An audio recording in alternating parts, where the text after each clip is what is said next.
Praise the Lord. എല്ലാവർക്കും havens of ഫ്ലേവറിലേക്ക് സ്വാഗതം. ഇന്ന് നമ്മളോട് ഉണ്ടാക്കാൻ പോകുന്ന വളരെ വ്യത്യസ്തകരമായ ഒരു രുചിയോട് കൂടിയ ഒരു പരിപ്പ് കറിയാണ്. അതിനായി നമുക്ക് ആവശ്യമുള്ളത് ചെറിയുള്ളി, പച്ചമുളക്, ഇഞ്ചി, ഒരു കഷ്ണം വെളുത്തുള്ളി, കുറച്ച് കറിവേപ്പില.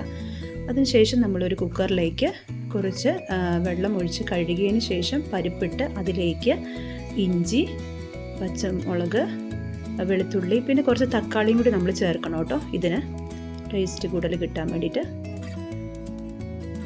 തക്കാളിയും കൂടി ചേർത്തതിന് ശേഷം നമ്മളിത് ഉപ്പും മഞ്ഞൾപ്പൊടിയും ഇടണം. അത് ഞാൻ ഇതിനകത്ത് കാണിച്ചിട്ടില്ല. ഉപ്പും മഞ്ഞൾപ്പൊടിയും കൂടി ഇട്ട് അതൊന്ന് മൂടി വെച്ച് നമ്മൾ കുക്കറിലൊന്ന് വേവിക്കുക.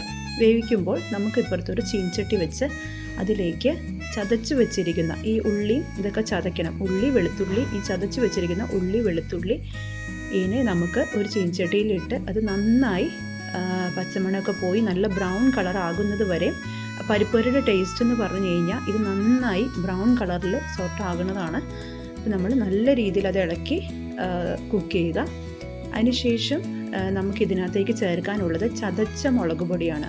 അതായത് ചതച്ച മുളക് പൊടി പരിപ്പ് കറിയിൽ ഇട്ട് കഴിഞ്ഞ് കഴിഞ്ഞാൽ ആ കറിയുടെ ടേസ്റ്റേ മാറും. നിങ്ങൾ ഒരിക്കലെങ്കിലും ഇതുപോലെ ഒന്ന് ഉണ്ടാക്കി നോക്കണം.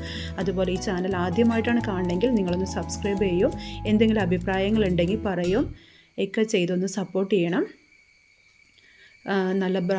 നന്നായി മൊരിഞ്ഞ് നല്ലൊരു സ്മെല്ല് വരും. അതിനുശേഷം നമുക്ക് വേവിച്ച് വെച്ചിരിക്കുന്ന പരിപ്പ്, തക്കാളി, ഇഞ്ചി മുതലായ ആ പേസ്റ്റ് നമ്മൾ ഇതിലേക്ക് ചേർത്ത്, ഇഞ്ചി നമ്മൾ എന്താണെങ്കിലും ഇതിനകത്ത് ചേർക്കണം കേട്ടോ. കാരണം ഇഞ്ചിക്ക് വേറൊരു ടേസ്റ്റ് കയറി വരും. നിങ്ങൾ എന്തായാലും ഇതുപോലെ ഒരിക്കലെങ്കിലും ഒന്ന് ചെയ്ത് നോക്കണം കേട്ടോ.